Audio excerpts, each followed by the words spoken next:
Hello everyone, हम कर रहे हैं क्लास 5 की एसएसटी का chapter number 19 the struggle for independence. और हम पार्ट 1 कल कर चुके हैं। आज करते हैं हम partition of Bengal and the swadeshi movement से। अब बंगाल का पार्टीशन कैसे हुआ, स्वदेशी मूवमेंट क्या था। Indian National Congress found a strong support from Indians. अब जो आईएनसी बनाई गई थी उसको क्या हुआ, इंडियंस का बहुत ज़्यादा सपोर्ट मिला। Day by day it grew in popularity. अब रोज़ मतलब दिन जैसे जैसे गुजरते गए वैसे वैसे वो बहुत ज़्यादा पॉपुलर होता गया। From the elite sections to the common man of India each one stood by the Indian National Congress. Elite sections कौन से होते हैं? जो बहुत ज़्यादा रिच होते हैं। तो रिच सेक्शन से लेके जो कॉमन मैन था इंडिया का, वो सब लोग किसके साथ खड़े थे? इंडियन नेशनल कांग्रेस के साथ खड़े थे। Under the leadership of INC Indians were becoming more and more United and patriotic. अब भाई लीडरशिप जब आईएनसी की थी तो इंडियंस जो थे वो उसके फेवर में आ रहे थे, जिसकी वजह से वो एक जगह यूनाइट होते जा रहे थे और पैट्रियाटिक हो रहे थे। पैट्रियाटिक मीन्स अपने देश के लिए कुछ करना, अपने देश को आज़ादी दिलाना। इसकी चाह जो थी सभी कॉमन मैन में बढ़ती जा रही थी। The British took this as a threat to their rule in India. अब क्या हुआ, ब्रिटिशर्स जो थे वो डर गए कि अब उनका जो रूल है, वो जो इंडिया पर रूल कर रहे हैं, उस पर अब उनको खतरा मंडराता हुआ नजर आने लगा। To prevent Indians from getting united they decided to divide the Indians in Bengal on the basis of religion. अब भाई इंडियंस जो हैं वो यूनाइट ना हो पाए तो उन्होंने क्या किया, डिवाइड रूल क्या किया, फॉलो किया। उन्होंने कहा कि इंडियंस को डिवाइड कर दिया जाए रिलीजन्स के बेस पे, फिर क्या होगा, ये लोग एक जगह इकट्ठे नहीं हो पाएंगे, एक दूसरे का साथ नहीं दे पाएंगे। तो in 1905 they divided Bengal into 2 parts. अब 1905 में क्या हुआ, इन्होंने बंगाल को 2 पार्ट्स में डिवाइड कर दिया। East Bengal for Muslims and west Bengal for the Hindus. East Bengal को मुस्लिम्स का कर दिया गया और वेस्ट बंगाल्स को हिंदूज का कर दिया गया। The Indians could very well understand that the British were dividing them on the basis of religion. अब इंडियंस को बहुत अच्छी तरीके से समझ में आ रहा था कि जो ब्रिटिशर्स हैं वो उनको बेसिस क्या रखा है, उन्होंने रिलीजन का बेसिस रखा है, जिसकी वजह से वो क्या कर रहे हैं, उसको डिवाइड कर रहे हैं। दे स्ट्रांगली अपोज्ड द डिवीजन। अब उन्होंने क्या किया, इंडियंस ने अपोज करना स्टार्ट कर दिया, भाई खिलाफ होने स्टार्ट हो गए कि भाई हम डिवाइड नहीं होंगे, हम अलग नहीं होंगे, हम जैसे साथ रहते हैं हम ऐसे ही रहेंगे। To protest against the British policy of divide and rule Indians organise the swadeshi movement. अब ये प्रोटेस्ट जो स्टार्ट हुआ तो इसमें क्या हुआ, डिवाइड एंड रूल का जो प्रोटेस्ट स्टार्ट हुआ, इंडियंस ने क्या किया, स्वदेशी मूवमेंट एक ऑर्गेनाइज किया गया। अब जैसे यहाँ पर प्रोटेस्ट स्टार्ट हुआ था किस चीज़ के लिए, कि ये जो डिवाइड एंड रूल पॉलिसी थी उसके लिए इन्होंने स्वदेशी मूवमेंट स्टार्ट किया था। इसी तरीके से अभी कुछ टाइम पहले दिल्ली में भी हुआ था, अगर आपको याद हो, सीएए के लिए, एनआरसी के लिए जो प्रोटेस्ट हो रहे थे, तो वो भी इसी तरीके का कुछ आप समझ सकते हो। ठीक है, तो वो ये था हमारा जो स्वदेशी मूवमेंट था, ये हो रहा था डिवाइड एंड रूल पॉलिसी के ऊपर, और जो सीएएनआरसी है वो सीएएनआरसी के लिए हो रहा था, राइट। तो एक एग्जांपल आप वो दे सकते हो। They decided to boycott foreign goods completely and use only swadeshi goods. अब उन्होंने क्या किया, जितने भी फॉरेन गुड्स थे जो बाहर से आ रहे थे गुड्स, उनको क्या किया, बॉयकॉट करना स्टार्ट कर दिया कि नहीं हम यूज़ नहीं करेंगे, और स्वदेशी गुड्स को बिल्कुल जो अपने घर के होंगे, अपने देश के बनाए हुए होंगे उनको यूज़ करेंगे, जो इंडियंस ने बनाए होंगे उनको यूज़ करेंगे। जिसकी वजह से क्या हुआ, जो लोकल इंडस्ट्रीज थी उनको बहुत ज़्यादा मुनाफा होना स्टार्ट हो गया। भाई उनको फ़ायदा होना लाजमी था। ब्रिटिशर्स ने क्या किया था, पहले उन्होंने क्या किया, पहले बाहर का जो ट्रेडिंग था वो लाना स्टार्ट किया और उसको बहुत चीप रेट पे बेचा।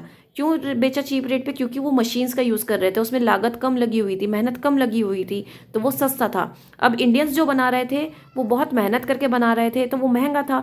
तो लोगों ने क्या किया था, वो जो फॉरेन का आ रहा था उसको लेना स्टार्ट कर दिया था, इंडियंस का रिजेक्ट कर दिया था। तो स्वदेशी मूवमेंट में इसी चीज़ का फ़ायदा उठाया गया। स्वदेशी मूवमेंट में लोगों ने क्या किया, इंडियंस ने, भाई खरीदने वाले तब भी इंडियंस ही थे और अब भी इंडियंस ही हैं। तो स्वदेशी मूवमेंट में उन्होंने कहा कि जो हमारे देश का होगा, जो इंडियंस बना रहे होंगे, अब हम उसी को खरीदेंगे। जो बाहर से ट्रेडिंग वाला आ रहा था, जो फॉरेनर्स का आ रहा था, भले ही वो सस्ता हो लेकिन हम तब भी नहीं खरीदेंगे। हम महंगा होगा लेकिन हम खरीद लेंगे क्योंकि वो हमारे देश का होगा, हमारे इंडियंस ने बनाया होगा। तो इसकी वजह से क्या हुआ, लोकल इंडस्ट्रीज को फायदा होना स्टार्ट हो गया। Every Indian whether students women और चिल्ड्रन ज्वाइन द मूवमेंट। अब इसमें हर एक इंडियन ने क्या किया, पार्टिसिपेट किया। अब चाहे वो छोटा बच्चा हो या बड़ा बूढ़ा, कोई स्टूडेंट हो या फिर कोई वुमेन हो, सब ने इसमें पार्टिसिपेट किया। और उन्होंने अपने जो खरीदने की चाह थी उन्होंने कि ये जो हम भाई सस्ता खरीदें, फॉरेन ट्रेडिंग का खरीदें, तो वो सब उन्होंने ख़त्म कर दी। इंडियंस का ही खरीदा उन्होंने, भले ही महंगा खरीदा लेकिन इंडियंस का ही खरीदा। जिसकी वजह से क्या हुआ, जो इंडियन गुड्स थे वो बहुत अच्छा कमाने लगे, उनको बहुत ज़्यादा फ़ायदा हुआ। जो लोकल इंडस्ट्रीज थी उनको बहुत ज़्यादा फ़ायदा हुआ, और फॉरेन गुड्स पे बहुत ज़्यादा नुकसान हुआ उन लोगों को, ब्रिटिशर्स को, और इसका उन्हें बहुत ज़्यादा खामियाजा भुगतना भी पड़ा। दे burn the British goods in streets, और क्या किया उन्होंने, जितने भी ब्रिटिश के सामान थे उन सबको स्ट्रीट्स पे जलाना स्टार्ट कर दिया। दे burn the British goods in streets, the British could not face such strong opposition. अब ये जो अपोजिशन था भाई, उनके खिलाफ इतनी सख्त आवाज़ जो उठाई जा रही थी, ये ब्रिटिशर्स से बिल्कुल भी बर्दाश्त नहीं हुई। In 1911 they finally had to reunite the partitioned Bengal as one again, जिसकी वजह से उन्हें मजबूर होकर बंगाल को एक करना पड़ा, जो कि उन्होंने पार्टीशन कर दिया था। किसमें पार्टीशन करा था? उन्होंने ईस्ट बंगाल में मुस्लिम्स को रखा था और वेस्ट बंगाल में हिंदूज को रखा था, जो पार्टीशन किया था, जिसकी वजह से रिफॉर्म जो था, मूवमेंट जो था, ये उठाया गया था। कौन सा रिफॉर्म उठाया था? स्वदेशी मूवमेंट का। किस वजह से उठाया था? डिवाइड एंड रूल पॉलिसी जो स्टार्ट की थी ब्रिटिशर्स ने, इसलिए उठाया था। लेकिन मजबूर होकर ब्रिटिशर्स को क्या करना पड़ा, इस जो इन्होंने मूवमेंट जो था इतना स्ट्रांग हुआ कि ब्रिटिशर्स को मजबूर होकर बंगाल को एक करना पड़ा, रीयूनाइट करना पड़ा। अब रिवॉल्यूशनरीज का रोल क्या था? Revolutionaries were a group of patriotic people who believe that violence should be met with violence only. अब जो रिवॉल्यूशनरीज थे वो लोग थे जो ये समझते थे, ये जानते थे कि अगर सामने से हथियार उठेगा तो आपको भी हथियार उठाना है, अगर सामने से पीसफुली बात होगी तो आपको भी पीसफुली बात करनी है।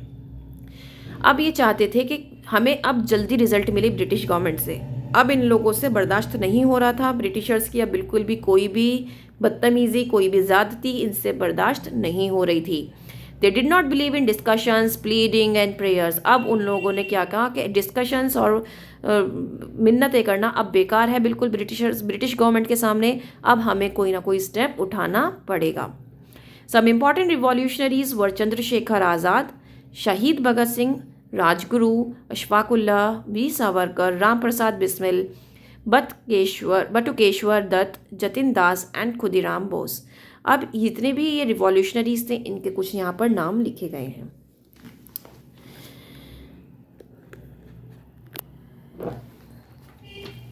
Khudiram Bose was hang to death for his revolutionary activities at the age of 16। अब जो खुदीराम बोस थे उनको एज 16 थी, एज में उनको क्या करा गया, उनको मौत के घाट उतार दिया गया। उनको क्या किया गया?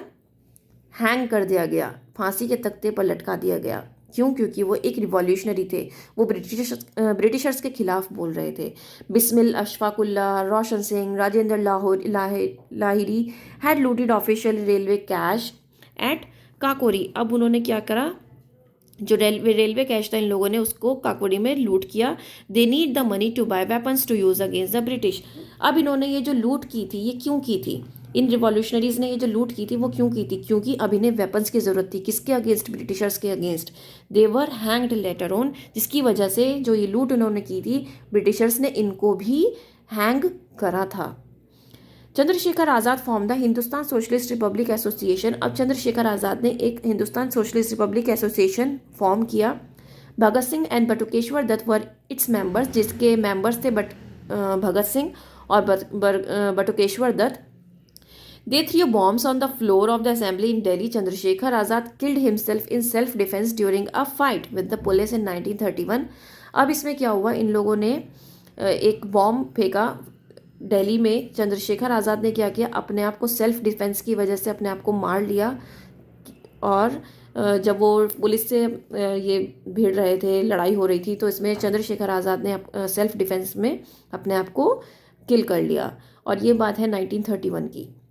भगत Singh, Rajguru and Sukhdev were hanged on March 23, 1931। और फिर भगत सिंह को, राजगुरु को और सुखदेव को क्या किया गया? फांसी के तख्ते पर चढ़ाया गया मार्च 23 को। Indians staying abroad also formed parties to fight back the British rule in India. जो इंडियंस बाहर रहते थे वो भी क्या कर रहे थे? पार्टी करने लगे कि भाई ब्रिटिश के खिलाफ चलो, किसी ने तो आवाज़ उठाई। Under the leadership of Lala Hardayal the Ghadar party was formed in the USA. अब उन्होंने क्या किया, यूएसए में भी एक पार्टी बनाई गई जिसका नाम रखा Ghadar party. They supplied arms and volunteers to help the revolutionaries in India. जिन्होंने क्या किया है, गदर पार्टी क्या करती थी, जो इंडिया में जितने भी रिफॉर्मर्स थे, रिवॉल्यूशनरीज थे, उनको हेल्प करती थी। किस तरीके से हेल्प करती थी, उनको गन्स पहुंचाना और जितने भी आर्म्स जो उनको चाहिए थे उनको वो प्रोवाइड कराना। ठीक है। Madam Bhikaji Cama started a paper Vande Mataram. अब जो बिकाजी कामा मैडम थी, उन्होंने क्या किया, एक वंदे मातरम का जो पेपर था वो स्टार्ट किया जिनेवा में। Maulana Barkatullah and Raja Mahendra Pratap went to Kabul to lead the freedom movement from there. अब वहाँ से क्या कौन कर रहा था, मौलाना बरकतुल्ला और राजा महेंद्र प्रताप जो थे वो काबुल गए ताकि इसको ये लीड दे सकें, उसको आगे बढ़ा सकें। ठीक है। अब आप याद रखो, यूएसए में एक गदर पार्टी थी जो चल रही थी, और वो गदर पार्टी क्या कर रही थी, आर्म्स प्रोवाइड कर रही थी जो इंडियंस में रिवॉल्यूशनरीज थे उनको। और वहाँ पर जिनेवा में एक पेपर था वंदे मातरम, जो कि बिकाजी कामा जो मैम थी वो चला रही थी। ठीक है, उनके अंडर था वो पेपर। तो वहाँ पर क्या था, उन्होंने स्टार्ट किया था वो पेपर, और वहाँ से मौलाना बरकतुल्ला और राजा महेंद्र प्रताप जो थे वो काबुल गए ताकि इसको एक लीड मिल सके, इस मूवमेंट को एक लीड मिल सके, ये आगे बढ़ सके। The revolutionaries used violent methods to fight against the British. अब रिवॉल्यूशनरीज ने क्या किया, वायलेंट मेथड्स स्टार्ट कर दिए, और जिसकी वजह से वॉयलेंट मेथड्स कौन से हो सकते हैं भाई, आप आर्म्स का यूज़ कर रहे हो, आप बंदूक यूज़ कर रहे हो। ठीक है, ये सब क्या है, ये वॉयलेंट ही तो है। ठीक है, चाकू तलवार छुरी ये सब यूज़ कर रहे हो, तो ये सब क्या है, वॉयलेंट मेथड्स ही हैं। तो इन सब को यूज़ करना स्टार्ट कर दिया था अब इंडियंस ने, क्योंकि उनको क्या था, ब्रिटिशर्स को किसी भी तरह इंडिया से बाहर निकाल कर फेंकना था। अब वो ये ठान चुके थे, और अब उनको अपनी लाइफ की कोई परवाह नहीं रही थी, क्योंकि अब उन्हें आज़ादी चाहिए थी किसी भी कीमत पर। India and world war first. अब इंडिया और वर्ल्ड वॉर फर्स्ट कैसे हुई, in 1914 the first world war had begun. 1914 में पहली वर्ल्ड वॉर स्टार्ट हुई, और lakhs of Indian soldiers fought for the British army in the hope of getting freedom from their rule at the end of the war. अब जो बहुत सारे Indian soldiers थे जो ब्रिटिश आर्मी से क्या करा, उन्होंने लड़ाई की ताकि वो क्या कर सकें, एक आज़ादी पा सकें। Thousands of Indian soldiers were killed, जिसमें बहुत सारे लोग मर भी गए, सोल्जर्स जो थे इंडियंस वो मर गए। But the British government showed no sympathy.